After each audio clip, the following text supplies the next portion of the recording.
আসসালামু আলাইকুম। এইচজে কিচেনে সকলকে স্বাগত।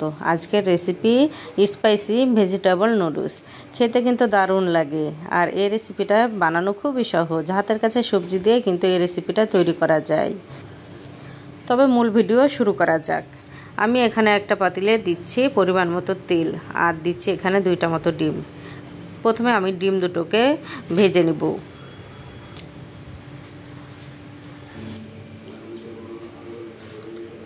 ডিমটাকে আমি একটু কুচি করে ভেঙে ভেজে নিচ্ছি। ডিমটা ভাজা হয়ে গেলে আমি একটা পাতিলে উঠিয়ে নিচ্ছি। আর আমি এখানে কিছু সবজি নিয়েছি, বরবটি, গাজর আর আলু কুচি। আমি একটু সবজিগুলোকে মোটা করে কেটেছি, আর কিছুক্ষণ ভেজে নেব। 1-2 মিনিট এই সবজিগুলোকে একটু ভেজে নিচ্ছি। এখানে আমি আমার হাতের কাছকার সবজি নিয়ে এই নুডলসটা করেছি। আপনারা চাইলে আপনাদের পছন্দ মতো সবজি দিতে পারেন। তারপরে আমি এখানে দিচ্ছি কিছু পেঁয়াজ কুচি, রসুন কুচি আর কাঁচামরিচ কুচি। এগুলোকে আমি 1 থেকে 1.5 মিনিট মতো একটু ভেজে নেব।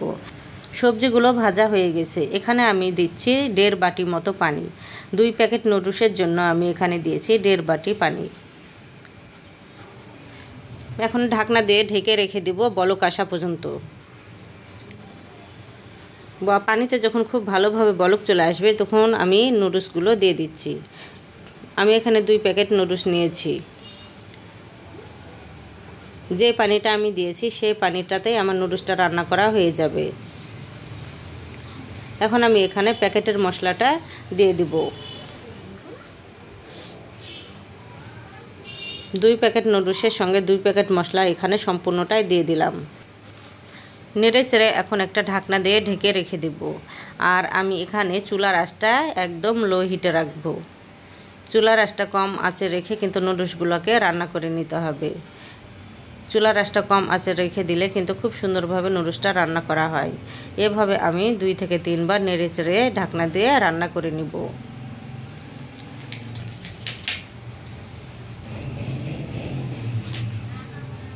আর এই পর্যায়ে আমি এখানে দিচ্ছি পরিমাণ মতো লবণ। লবণটা একটু বুঝে দিতে হবে, যেহেতু আমি নুডলসের মশলা এখানে অ্যাড করেছি। তারপর এখানে আমি দিচ্ছি চিলি সস 1 চামচ মতো, আর দিচ্ছি টমেটো সস 2 চামচ মতো। এখন খুব ভালোভাবে নেড়ে চেড়ে দিচ্ছি।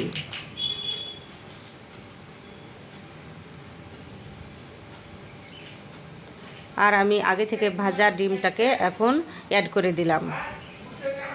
এখন নেড়ে চেড়ে আমি এই নুডলসটাকে কিছুক্ষণ রান্না করে নিব। ঢাকনা দিয়ে আমি দমে রেখেছিলাম প্রায় 5 মিনিটের মতো।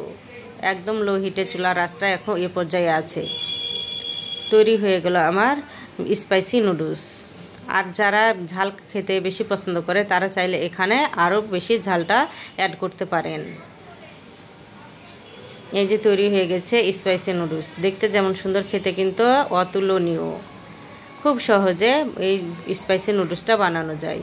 আবার কেউ চাইলে সবজিটা বাদ দিয়ে এই স্পাইসি নুডলসটা স্যুপ নুডলস করেও খেতে পারেন। আমার চ্যানেলে নতুন হয়ে থাকলে এখনও পর্যন্ত যারা সাবস্ক্রাইব করেননি তারা সাবস্ক্রাইব করে আমার পাশে থাকতে পারেন।